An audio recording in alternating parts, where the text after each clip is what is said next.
Good morning, Adam. Good morning, Vietnam. Your mic sounds good. It does? Well, you're a good man. Of course it sounds good. Wow, thank you. It's Yousof and I are gym brethren now, so Yeah, I met all your old gym bros. we were in the gym grinding. Wow. Were you guys having like a competition or anything? And I wouldn't just put it. friendly, you If know. it would have It's been like always, a sitcom, you Always guys friendly would have competition. we're just pushing each other. You know, That's what friends do. we're pushing each Oh, other God. to lift. I Yeah, introduced Yousof to some of my elderly friends. I got your mic, thank you. What about, are you going to tell me how to join my 30, voices? Jesus Christ. Now this one dude's like You're 70. not Adam, so I'm sorry. Really old. No, he's an old dude. That's refreshing. You know, you don't need to be like that, Yousof. He's fucking jacked, what I was told. Good for that guy. I'm not wearing heels. You sound great, Hannah. Can Thanks. you hear me now? Yes, I've been able to hear you, Noel. I know, but it was like breaking up and being weird. Well, tell Garrett about it. Where's Sam? Putting her mic on. Okay, 1 minute. I'll do headlines. It gonna rain today. I think I got her. Hey Sam, can you get a mic check?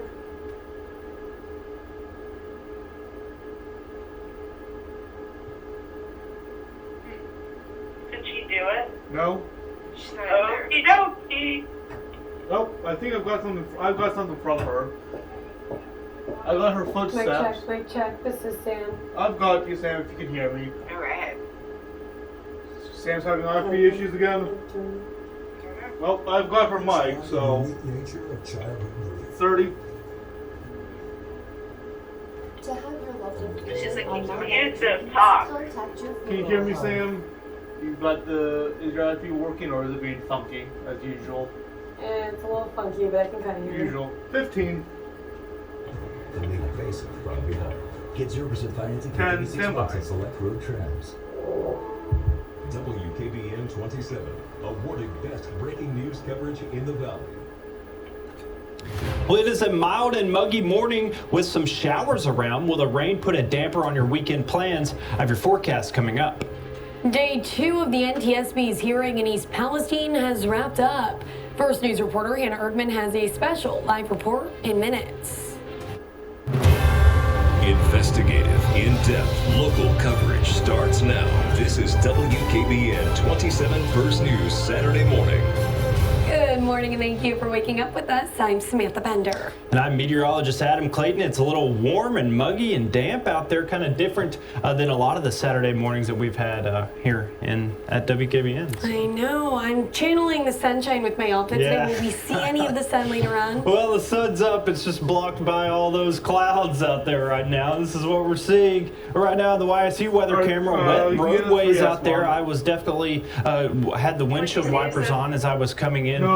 Coming into the station this morning, and many of you are probably going to need that as well. Don't know if it's quite actively raining here in the YSU weather camera, but you can see how low the clouds are, and it looks like there's fog out there as well across many areas. So temperatures this morning are definitely mild. They're ranging anywhere from about 63 degrees in Salem to about 65 up there at the airport and in Cortland. And the reason for the low clouds and the fog are the fact that the dew point temperatures are pretty much right there with the air temperature, so it's kind of muggy out there this morning as well. It's been muggy the past couple of days. It's sort of actually starting to feel a little bit like a summertime air mass. Now, this is a current look at the radar. I notice most locations, at least here in Trumbull, Mahoning, and Columbiana County are dry, but over here in Grove City and also in Newcastle, we're seeing quite a bit of rain showers. They've seen quite a bit of rain, and we're going to see that for the rest of the morning. So out the door forecast by 9 o'clock, chance of rain showers continuing. Then by 11, still seeing that chance of rain showers as well. Temperature rising to about 70 degrees. But what about the afternoon? Is it going to be a complete washout today? I'll have that forecast coming for you here in a few minutes. As East Palestine recovers, the NTSB hearings on the East Palestine train derailment wrapped up yesterday. This was an integral part of the agency's investigation before the final report can be completed.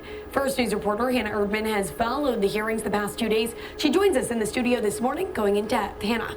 Yeah, good morning. Over the course of the last 2 days, we've heard from more than 20 witnesses who testified on their role in the derailment.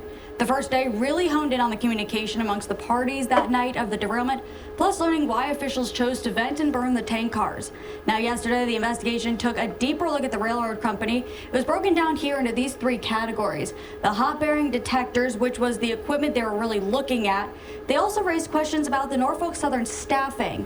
And finally, we heard early in the hearing from the Federal Railroad Administration for the requirements of those inspections, along with the defective bearing, were brought into question.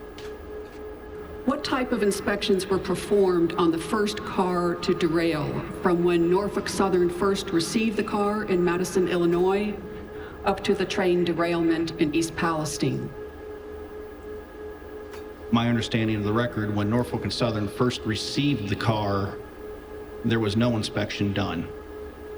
So the car came from another railroad, and traditionally there would be an interchange inspection and the cars would be looked at, but as I've said, there's less and less Class 1 carriers, and therefore they are relying.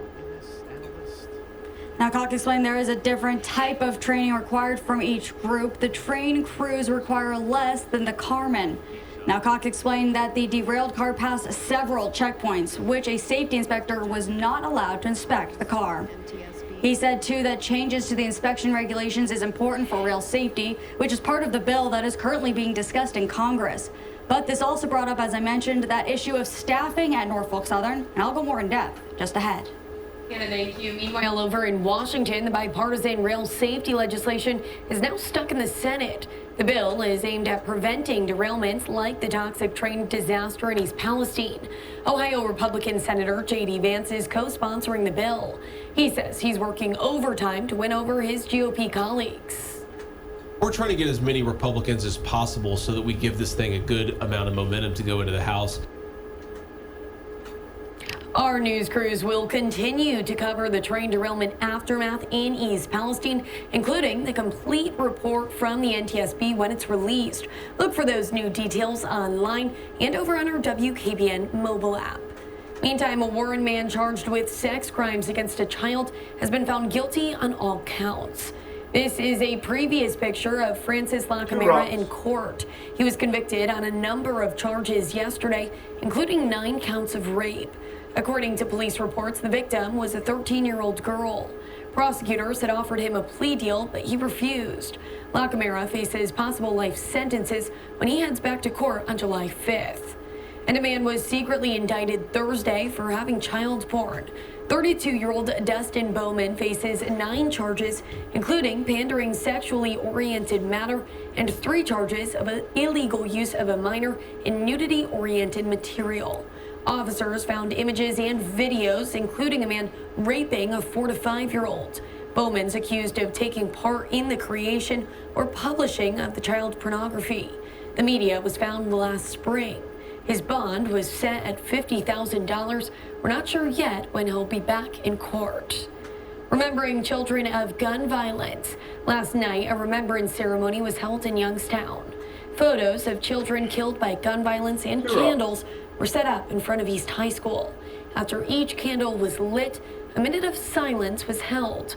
The Perseus Way Project, named after one of the victims, Perseus Davis May, hosted the event. They're working to do everything they can to put a stop to the violence against kids in the city. It's in my heart. You know, I love my community. I just want to bring everybody together, and all these tragedy and losing kids is not a normal thing. This is not something that's normal for Youngstown, and I don't want this to be a routine. An event was held yesterday afternoon to help provide resources to people in the community. A motorcycle run for charity is being held in honor of Rowan Sweeney today. Pre-registration for the annual Ride for Rowan starts at 10 a.m. this morning at Harley-Davidson in Austintown. The bikes take off at noon for a 50-mile trip with 3 stops along the way. When the riders get back, there will be a dinner, raffle, drinks, and entertainment. The cost for riders is $15, $10 for passengers. If you don't want to ride, no worries, you can still participate for $10 too. Over in Trumbull County, animal shelters across the county are either over capacity or close to it. Shelter officials say animals are coming faster than they're being adopted. Some are even calling it a dire situation. Officials believe the increase in pets at the shelter could be linked to a number of things, including financial or housing insecurities and the COVID-19 pandemic. We're definitely at a crisis level. I would say that the entire county is at a crisis level. Even our partner shelters outside of this area, they're all full. There's just nowhere to send these dogs. Shelters across the county say if you're thinking about adding another pet to your family, now is the time to adopt a shelter animal. Meanwhile, in an effort to reconnect pets who are far from home, Animal Welfare League is offering a special that can help. AWL is providing discounted microchipping through July 3rd. You can get your pet microchipped at the shelter for just $15. The discounted rate is part of National Microchipping Month. CEO Lori Shandor says it's a good time to have your furry friend microchipped, especially with the 4th of July right around the corner. 4th of July is coming, and fireworks can be a very scary time for animals. More animals go missing between July 3rd and July 5th than any other time of year. And the quickest and most efficient way to ensure a lost pet gets back to their owner is to have them microchipped. Walk-in microchipping is available Tuesday through Saturday from 1 to 5 p.m. If those hours don't work for you, give the shelter a call to set up an appointment. Ahead of storm season, First Energy and Penn Power are doing some tree trimming to help prevent tree-related power outages. The company will be using a helicopter with a 24-inch saw to trim trees through July. The work is being done in Mahoning, Columbiana, and Trumbull counties, as well as western Pennsylvania. The aerial saw is used in places that aren't accessible by ground crews and bucket trucks. In a First News follow-up, the Holy Apostles Parish bingo jackpot continues to grow.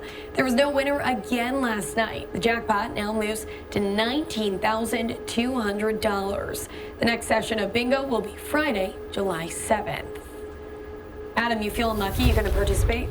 Well, maybe I should. I don't even, I don't even pay attention to the lottery. I guess I probably should since it's so high. Maybe. We'll see if I'm lucky. We'll see if we're lucky later on this afternoon, get rid of some of this rain. This is what it looks like right now outside of the studio. Very calm, but it is muggy this morning with those temperatures in the mid-60s. Dew points are right there with it as well. It's 64 right outside of our studio, barely any wind. And you can see the current radar. There's some showers, some light showers in Trumbull and Mahoning County, but more rain over here in Mercer County, particularly Grove City. We'll show that weather camera here in a few minutes. The clouds are very low. And for the rest of the afternoon, the coverage of showers will decrease some. So showers are going to be likely this morning. Just a chance of showers later on. It won't be completely dry. There will be some showers around. Temperatures will be in the mid-70s, and it will continue to be muggy out there. And all of this is associated here with this low pressure system. It's starting to move out of our area, so we are going to get a break in the rain overnight. However,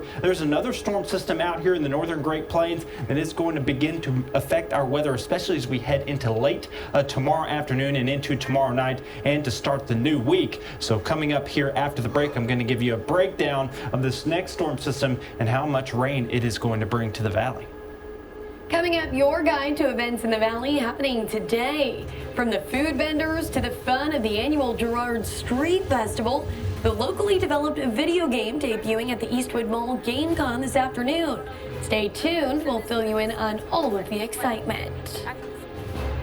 If you see news happening, share your pictures and video. Download the WKBN 27 mobile app and tap Report It.